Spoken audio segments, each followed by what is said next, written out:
বন্ধুরা আমরা এখন এসে পৌঁছালাম আমাদের জার্নির খুবই একটা গুরুত্বপূর্ণ রেলওয়ে স্টেশন, সেটা হচ্ছে ভাতার রেলওয়ে স্টেশনে।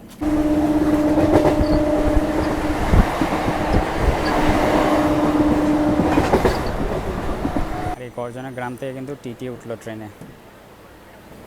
আর যারা ভেতরে সিট পায়নি তারা এখন গেটের সামনে বসে আছে।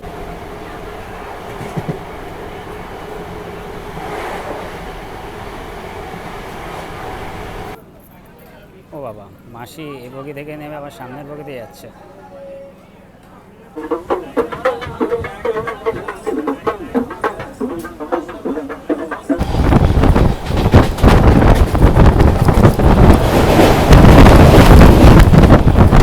তাছাড়াও শ্রীখণ্ডে গ্রন্থাগার রয়েছে, সেই গ্রন্থাগারে প্রায় 11,000-এরও বেশি বই রয়েছে।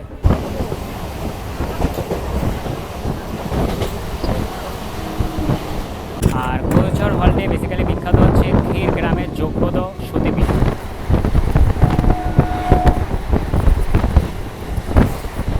তবে বহু বছর আগে কাটোয়া থেকে বলগোনা পর্যন্ত কিন্তু ন্যারো গেজ তোমার ট্রেন চলতো। আর বলগোনাতে মানে ভাবো, আমি টিকিট না কেটে যদি জার্নি করতাম আর টিটি যদি আমাকে ধরতো তাহলে তো মোটা একটা ফাইন নিতই নিত। নমস্কার বন্ধুরা, আবার একটা নতুন ব্লগে তোমাদের সবাইকে আমি স্বাগত জানাই। আমি আছি এখন এই মুহূর্তে বর্ধমান জংশন রেলওয়ে স্টেশনে। আর আজকে এই বর্ধমান থেকে খুবই সুন্দর একটা রুটে ট্রেন জার্নি করব। আর সেটা হচ্ছে এই বর্ধমান থেকে একেবারে কাটোয়া পর্যন্ত। আর আজকে যে ট্রেনটি করে বর্ধমান থেকে কাটোয়া যাব তার ট্রেন নাম্বার হচ্ছে 35015। তোমার বর্ধমান কাটোয়া লোকাল অলরেডি বর্ধমান স্টেশনে 8 নম্বর প্ল্যাটফর্মে দিয়ে দিয়েছে। আর এটা আসলে হচ্ছে কাটোয়া থেকে। আর বর্ধমান থেকে কাটোয়া পর্যন্ত টোটাল কিলোমিটার হচ্ছে 52 কিলোমিটার। আর আমাদের এই ট্রেনের সময় লাগবে হচ্ছে 1 ঘন্টা 10 মিনিটের মতন। মিডিলে 16খানা স্টেশনে এই ট্রেনটির অফিসিয়াল স্টপেজ আছে। আর বর্ধমান রেলওয়ে স্টেশন থেকে এই ট্রেনটি প্রতিদিন সকাল 9:35 নাগাদ ছাড়ে। আর আমাদের এই ট্রেনটা সকাল 10:45 নাগাদ কাটোয়া জংশন রেলওয়ে স্টেশনে পৌঁছে দেবে। আর যা দেখছি ট্রেন থেকে বেশ ভালোই লোক নামলো, তো নামুক তারপরে ট্রেনে উঠবো। আর যেহেতু এখন বর্ধমান রয়েছি, মানে আমাদের জার্নির খুবই একটা গুরুত্বপূর্ণ রেলওয়ে স্টেশন আর জংশনও স্টেশন। আর এখান থেকে বেশ কয়েকটা লাইন আলাদা হবে। একটা লাইন চলে যাবে হচ্ছে তোমার কাটোয়ার দিকে, যেদিকে আজকে যাব। একটা লাইন চলে যাবে হাওড়া বর্ধমান কট line, Howrah Bardhaman main line. আর ওদিকে মানে এদিকটা রয়েছে হচ্ছে খানা বলে একটা রেলওয়ে স্টেশন আছে, সেখান থেকে আবার দুটো লাইন আলাদা। একটা লাইন চলে যাবে হচ্ছে রামপুরহাটের দিকে, একটা লাইন চলে যাবে হচ্ছে তোমার আসানসোলের দিকে। তো আজকে আমি জার্নি করব বর্ধমান থেকে একেবারে কাটোয়া পর্যন্ত। ঠিক আছে বন্ধুরা, ভিডিওটাকে এক ফোঁটাও স্কিপ করবে না, একেবারে প্রথম থেকে শেষ পর্যন্ত দেখবে। তো এদিকে বাথরুম করার জন্য বেশ লাইন হয়েছে, তোমাদের দেখাই। তো চলো এই কোচটায় উঠি। এটা হচ্ছে ভ্যান্ডারের পরে এটাই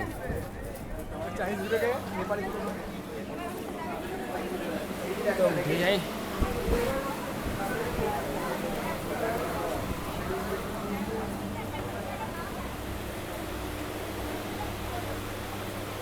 এখানে ব্যাগটা রেখে দিই ওপরে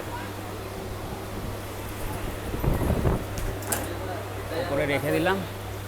আর এখন বাজে ঘড়িতে সকাল 8:40। আর এখান থেকে এই ট্রেনটা ছাড়বে হচ্ছে সকাল 9:35। মানে এখনও বেশ টাইম রয়েছে আমাদের হাতে। মানে আমার কি ভুলো মন, বিশ্বাস করো, আমি তো ভিডিওর ইন্ট্রোডাকশান দিয়ে ট্রেনে উঠে বসে আছি। তো পরে তো মনে পড়লো যে ট্রেনের তো আমি টিকিটই কাটিনি, যে আমি বর্ধমান থেকে কাটোয়া যাব। তো এখন বেরিয়ে পড়ছি স্টেশনের বাইরে। তো এখান থেকে এখন টিকিট কেটে আবার উঠবো হচ্ছে ট্রেনে। তো এই হচ্ছে বর্ধমান স্টেশনের 8 নম্বর প্ল্যাটফর্ম। আর 8 নম্বর প্ল্যাটফর্মের একেবারে পাশেই রয়েছে হচ্ছে টিকিট কাউন্টার। মানে তোমরা যখন 8 নম্বর প্ল্যাটফর্মের বাইরে বেরোবে, এই বাদিকে এই যে আগে ভিড় জমে রয়েছে, ওইটাই হচ্ছে টিকিট কাউন্টার। মানে ভাবো, আমি টিকিট না কেটে যদি জার্নি করতাম আর টিটি যদি আমাকে ধরতো তাহলে তো মোটা একটা ফাইন নিতই নিত। যাই হোক, আমার সাথে ঠাকুর আছে তাই আমাকে মনে করিয়ে দিয়েছে যে আমি টিকিট কাটিনি। আর ভুল মানুষ মাত্রই হয়। দাদা আমাকে একটা কাটোয়া দিন।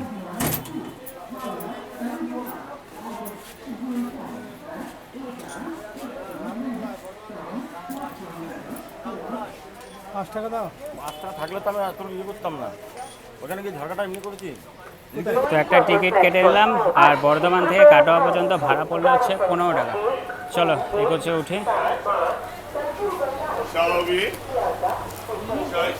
ব্যাগটা রেখে দিই ওপরে। মানে হচ্ছে ডবল করে খাটনি হলো। ভাগ্যিস আমার মনে পড়লো, আজকে টিকিট না কাটলে হয়ে যেত আমার।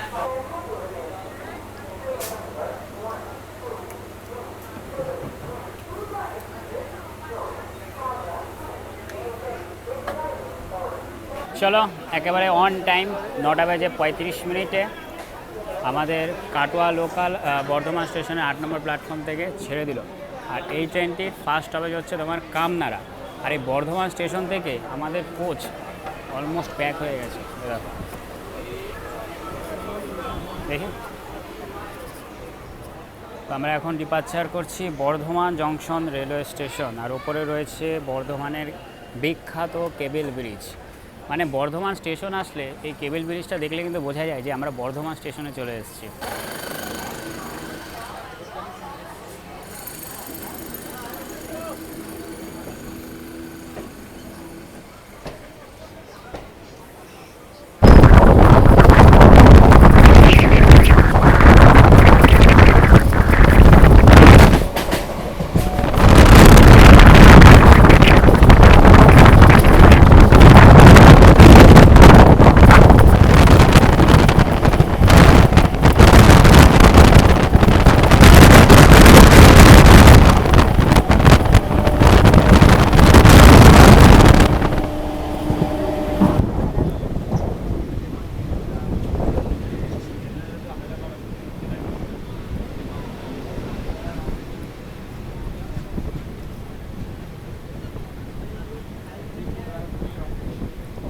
বন্ধুরা আমরা এখন এসে পৌঁছালাম আমাদের জার্নির ফার্স্ট স্টপেজ কামনাড়া রেলওয়ে স্টেশনে। আর কামনাড়ায় আছে বিখ্যাত পরমানন্দ বাউলের বাড়ি। তাছাড়াও এখানে পাশেই রয়েছে 7 নম্বর জাতীয় সড়ক। সেখান থেকে একদিকে তোমরা মুর্শিদাবাদ আর একদিকে তোমরা পশ্চিম দিকে আরামসে চলে যেতে পারবে। আমরা এখন কামনাড়া স্টেশন ডিপার্চার করছি।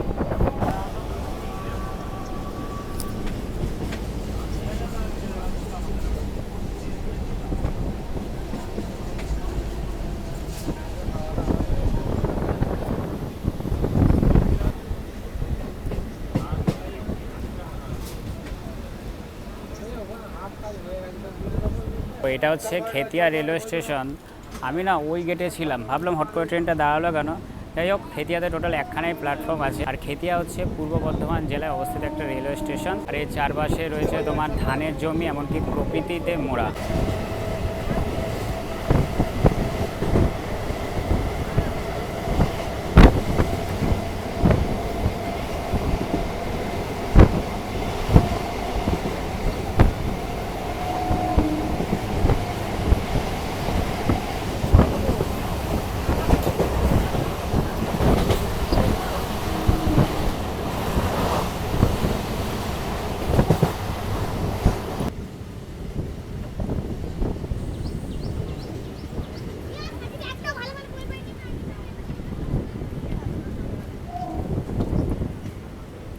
আমরা এখন এসে পৌঁছালাম হচ্ছে চামারদিঘি রেলওয়ে স্টেশনে।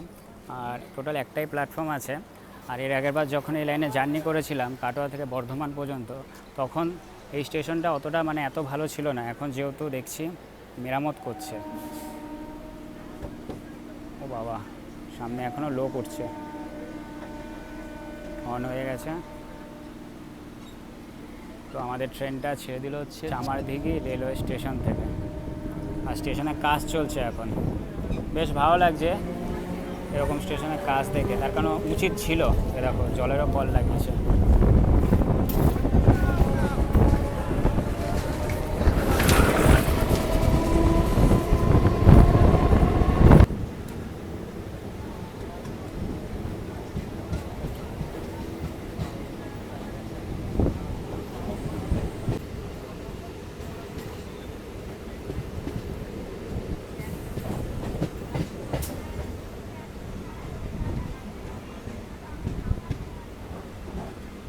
তো আমরা এখন এসে পৌঁছালাম করজনা রেলওয়ে স্টেশনে। আর করজনাতে টোটাল 2টো প্ল্যাটফর্ম আছে। আর করজনা হচ্ছে পূর্ব বর্ধমান জেলায় অবস্থিত একটা রেলওয়ে স্টেশন। তাছাড়াও এখানে তোমরা পেয়ে যাবে সেন্ট জোসেফ চার্চ, আর একটা হচ্ছে সাঁওতালি মন্দির। এই হচ্ছে করজনা রেলওয়ে স্টেশন।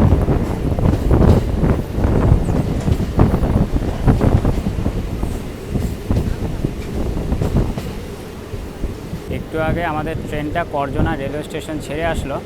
আর এখন চলে এসছে করজনা গ্রাম রেলওয়ে স্টেশনে। আর করজনা রেলওয়ে স্টেশন থেকে করজনা গ্রাম মাত্র ট্রেনে 1 মিনিট লাগলো। আর স্টেশনটা দেখো কি সুন্দরভাবে কাজ করেছে, এরকম নিচে টাইলসও বসিয়েছে। করজনা গ্রাম, আর এই করজনা গ্রাম থেকে কিন্তু টিটি উঠলো ট্রেনে।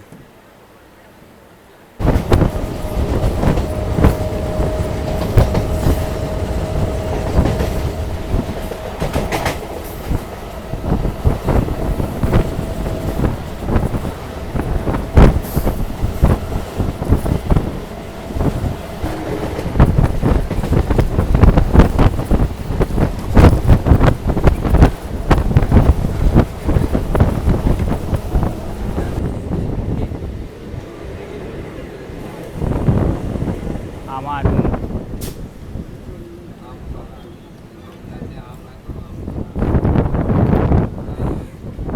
আমরা এখন এসে পৌঁছালাম আমারুন রেলওয়ে স্টেশনে। আর এখানে টোটাল একটাই প্ল্যাটফর্ম আছে, আর যারা ভেতরে সিট পায়নি তারা এরকম গেটের সামনে বসে আছে। তো কী করবো, তার কারণ প্রায় 1 ঘন্টা 10 মিনিটের রাস্তা, দাঁড়িয়ে থেকে কয়জনই বা যেতে পারে। আর এই ট্রেন থেকে বেশ কয়েকজন নামলো। আর যা দেখছি আমাদের ট্রেনটা কিন্তু আগে গিয়ে একটা খুব সুন্দর কার্ভ নেবে, আমাদের দেখাই। আমাদের ট্রেনটা আমারুন রেলওয়ে স্টেশন থেকে ছেড়ে দিলাম, তোমাদের দেখাই। দেখো আমাদের ট্রেনটা কি সুন্দরভাবে কার্ভ নিয়েছে, দেখো সামনের দিক, পেছন দিকটা দেখাই। দেখো আর আমি রয়েছি একেবারে ট্রেনের মাঝ বরাবর, আর বাইরে রয়েছে প্রকৃতির এরকম সুন্দর দৃশ্য। মানে বর্ধমান থেকে কাটোয়া অবধি যে জার্নিটা রয়েছে না, চারিদিকে চাষের জমি আর এরকম প্রকৃতির সুন্দর দৃশ্য দেখতে কিন্তু বেশ ভালো লাগে।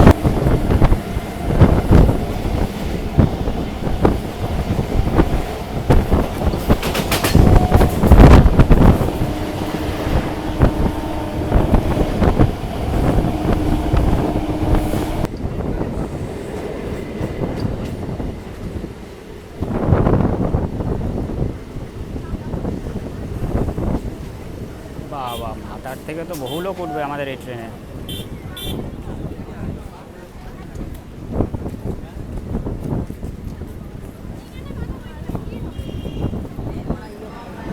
বন্ধুরা, আমরা এখন এসে পৌঁছালাম আমাদের জার্নির খুবই একটা গুরুত্বপূর্ণ রেলওয়ে স্টেশন, সেটা হচ্ছে ভাতার রেলওয়ে স্টেশনে।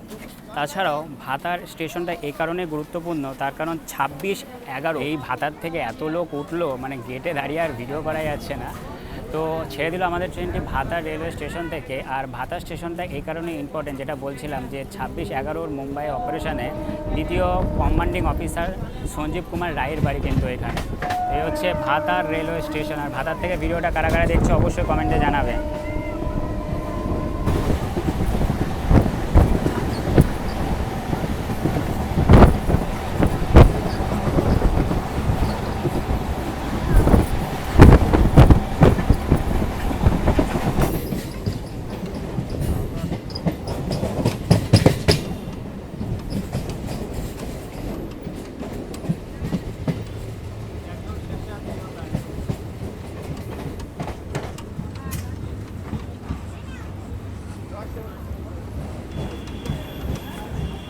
বন্ধুরা, আমরা এখন এসে পৌঁছালাম আমাদের জার্নির খুবই একটা গুরুত্বপূর্ণ রেলওয়ে স্টেশন, সেটা হচ্ছে বলগোনা রেলওয়ে স্টেশন। আর বলগোনা শিবরাত্রি মেলা আর হচ্ছে বলগোনার চপ মারাত্মক বিখ্যাত। তবে বহু বছর আগে কাটোয়া থেকে বলগোনা পর্যন্ত কিন্তু ন্যারো গেজ তোমার ট্রেন চলতো। আর বলগোনাতে টোটাল 2টো প্ল্যাটফর্ম আছে, আর আমাদের ট্রেনটা 1 নম্বর প্ল্যাটফর্মে দিয়েছে। তো আমরা এখন ডিপার্চার করছি বলগোনা রেলওয়ে স্টেশন। তোমাদের দেখায় ভেতরটা ভালোই ভিড় রয়েছে, যার কারণে আমি গেটেই দাঁড়িয়ে আছি। গেট আমি ছাড়বো না, কারণ গেট ছাড়লে আর আজকের আর ভিডিওটা আর হবে না।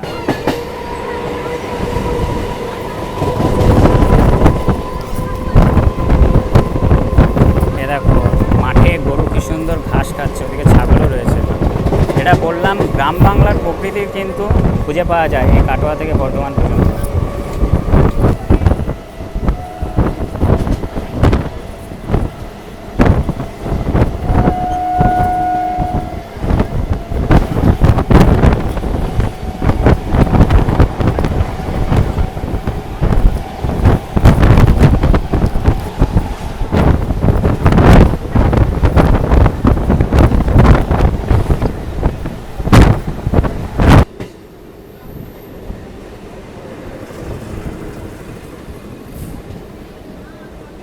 সাউতা হল্ট।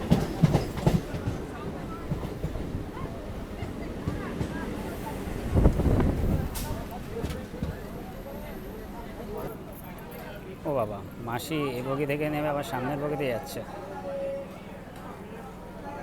তো সাঁওতা হল স্টেশন সম্পর্কে কিছু বলতে যাবো, ওই সময় টিটি এসে আমার টিকিটটা চেক করলো। আর আজকে তো তোমরা দেখতেই পেলে যে আমি টিকিট কাটতে কিন্তু ভুলে গিয়েছিলাম। কপাল ভালো ছিল যে ভাগ্যিস টিকিটটা কেটে নিয়েছে, নয়তো আজকে আরামসে ফাইন হয়ে যেত। আর সাঁওতা হল রেলওয়ে স্টেশনটা যেটা আমরা পার করে আসলাম, স্টেশনটা ভীষণই সুন্দর, চারিদিকে প্রাকৃতিক পরিবেশে মোড়া। নিগন রেলওয়ে স্টেশন।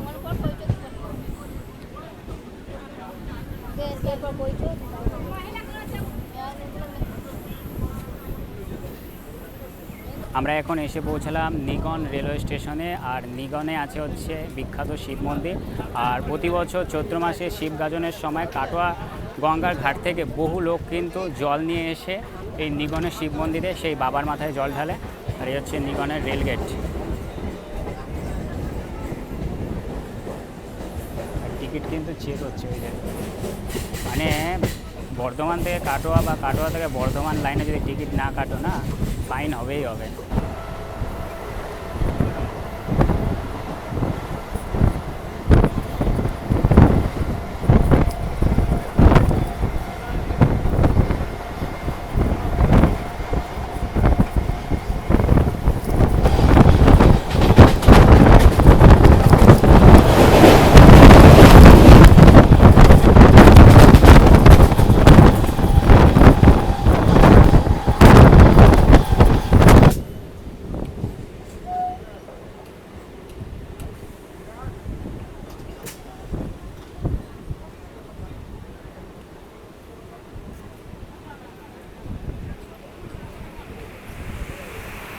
বন্ধুরা, আমরা এখন এসে পৌঁছালাম কৌচর হল রেলওয়ে স্টেশনে।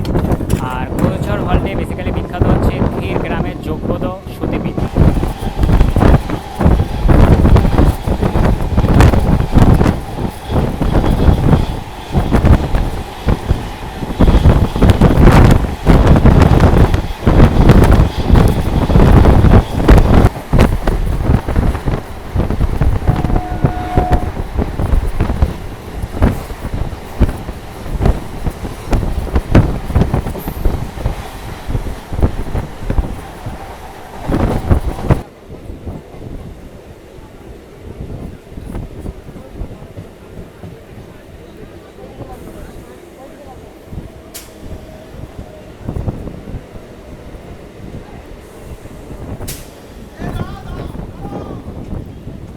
আমরা এখন এসে পৌঁছালাম বনগাঁপাসি রেলওয়ে স্টেশনে।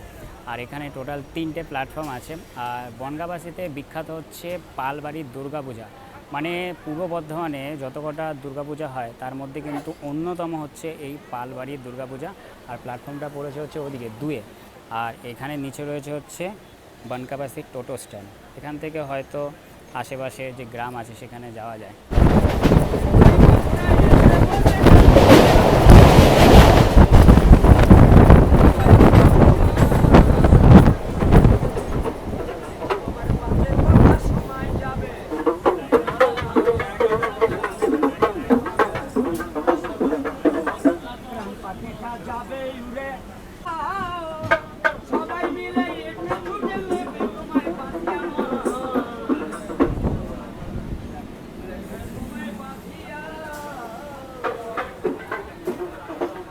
বন্ধুরা, আমরা এখন এসে পৌঁছালাম শ্রীখণ্ড রেলওয়ে স্টেশনে। আর শ্রীখণ্ডে নিত্যানন্দ ঠাকুরের বাসস্থান আর নরহরি ঠাকুরের কিন্তু এখানে জন্মস্থান রয়েছে। তাছাড়াও শ্রীখণ্ডে গ্রন্থাগার রয়েছে, সেই গ্রন্থাগারে প্রায় 11,000-এরও বেশি বই রয়েছে। আর শ্রীখণ্ডের ঝুলন যাত্রা কিন্তু মারাত্মক বিখ্যাত। আর যা দেখলাম, আমাদের ট্রেন থেকে কিন্তু বহু লোক এই স্টেশনে নামলো এরকম। আর আস্তে আস্তে ট্রেন ফাঁকা হচ্ছে যত আমরা কাটোয়ার দিকে এগোচ্ছি। Shrikhand railway station. আর এই রয়েছে শ্রীখণ্ড রেলওয়ে স্টেশনের টোটো স্ট্যান্ড। আর টিকিট কাউন্টারটা এটা না? আচ্ছা, এটা হচ্ছে রেলগেট। ট্রেন জার্নি করতে ভীষণই অসুবিধা হয়, তার কারণ বিশেষ করে লোকাল ট্রেনে, তার কারণ ঘন্টার পর ঘন্টা গেটে দাঁড়িয়ে থাকতে হয়। আবার যদি ভিড় হয়ে যায় তাহলে তো আর কোনো কথাই নেই। আর ভীষণই রিস্ক হয়, তার কারণ যদি একটু এই হাতলটা বা এই হাতলটা ধরতে 19-20 হয় পড়লেই পুরো গোবিন্দাই নবনব। আমি এখন কোন স্ট্যান্ড দাঁড়িয়ে আছি। আর একটু আগে আমরা পেরিয়ে আসলাম হচ্ছে শ্রীখণ্ড রেলওয়ে স্টেশন। আর এখন আমরা চলে এসেছি সিপাট শ্রীখণ্ড রেলওয়ে স্টেশন।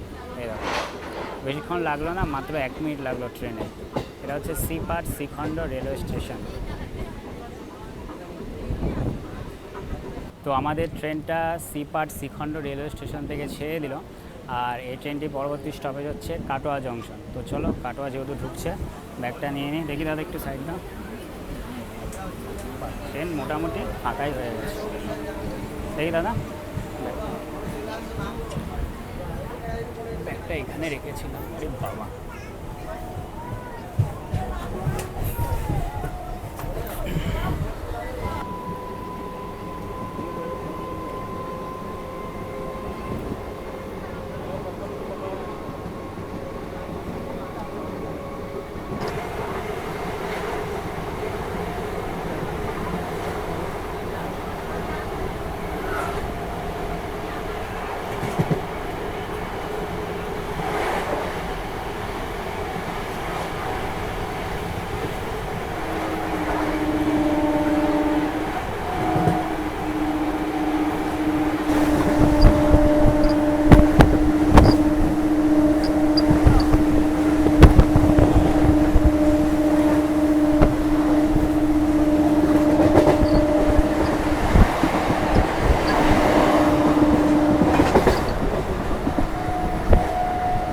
আমরা এখন কাটোয়া জংশন রেলওয়ে স্টেশনে ঢুকছি। আর ওই যে সাইডে যে লাইনটা দেখছি, ওই লাইনটা চলে গেল হচ্ছে আজিমগঞ্জ আর আহমেদপুরের দিকে। আর আমরা এখন ঢুকছি কাটোয়া জংশন রেলওয়ে স্টেশন। 15 নম্বর প্ল্যাটফর্মে দিয়েছে।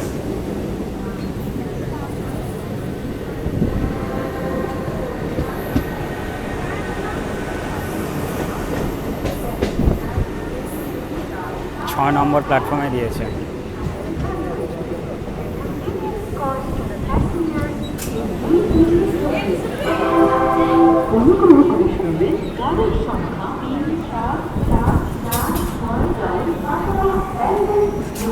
বন্ধুরা, পৌঁছে গেলাম কাটোয়া জংশন রেলওয়ে স্টেশনে।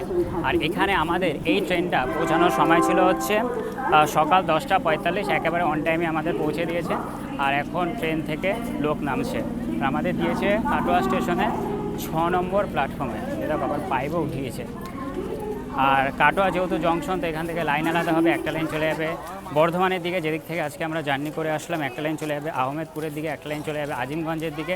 আর মেন লাইনটা আসবে হচ্ছে হাওড়া থেকে। আর আজকে জার্নি করতে করতে ভীষণই হাঁপিয়ে গেছি। তার কারণ সে ভোর 2টোর সময় উঠেছি। 2টোর সময় উঠে তারপরে চলে গেলাম হচ্ছে নবদ্বীপ ধাম রেলওয়ে স্টেশনে। সেখান থেকে 3:55 রাধিকাপুর ধরে চলে গেলাম হচ্ছে ব্যান্ডেল। তারপরে ব্যান্ডেল থেকে আবার 5:45 তোমার ব্যান্ডেল বর্ধমান পর্যন্ত একটা লোকাল ট্রেন জার্নি করলাম। তারপরে বর্ধমান থেকে ভেবেছিলাম মশাগ্রাম যাব, কিন্তু যেহেতু ট্রেনটা ফেল হয়ে গিয়েছে, যার কারণে আর মশাগ্রাম থেকে বাঁকুড়া পর্যন্ত যে ট্রেন জার্নিটা আছে সেটা আর করতে পারলাম না। তো বাড়ি যখন ফিরছিলাম, তো কি যেন মনে হলো যে না, বর্ধমান থেকে একেবারে কাটোয়া পর্যন্ত লোকাল ট্রেন জার্নি করি। আর ভীষণ হাঁপিয়ে গেছি, খিদাও পেয়ে গেছে। আর এখন চলে যাব হচ্ছে বাড়িতে। আর আজকে দেখছি যে পরপর 2টো লোকাল ট্রেন, মানে একটা 10:50 আর একটা হচ্ছে 11:10, পরপর 2টো লোকাল ট্রেন ক্যান্সেল রয়েছে। মানে আমাকে এখন এই কাটোয়া রেলওয়ে স্টেশনে বাইরে বেরিয়ে বাস স্ট্যান্ড যেতে হবে, সেখান থেকে বাসে করে আমার বাড়ি যেতে হবে। মানে জার্নি পর আর জার্নি, পুরো হাঁপিয়ে গেছি। বাইরে বেরিয়ে জল খাবো। ঠিক আছে বন্ধুরা, আজকের ভিডিওটা আমি এখানেই শেষ করলাম। তোমরা আমাকে অবশ্যই কমেন্ট করে জানাবে যে বর্ধমান থেকে কাটোয়া পর্যন্ত এই লোকাল ট্রেন জার্নির ভিডিওটা কেমন লাগলো। যদি ভিডিওটা ভালো লাগে, লাইক, কমেন্ট, শেয়ার, এবং চ্যানেলে নতুন হলে অবশ্যই চ্যানেলটাকে সাবস্ক্রাইব করবে। একটা লাইক, একটা শেয়ার করে দাও, তাহলে পরবর্তী ভিডিও করার মনোবলটা অনেকটা বেড়ে যায়। ঠিক আছে, ভিডিওটা এখানেই শেষ করলাম। সবাই ভালো থাকবে, সুস্থ থাকবে। খুব তাড়াতাড়ি দেখা হচ্ছে পরবর্তী ভিডিওতে।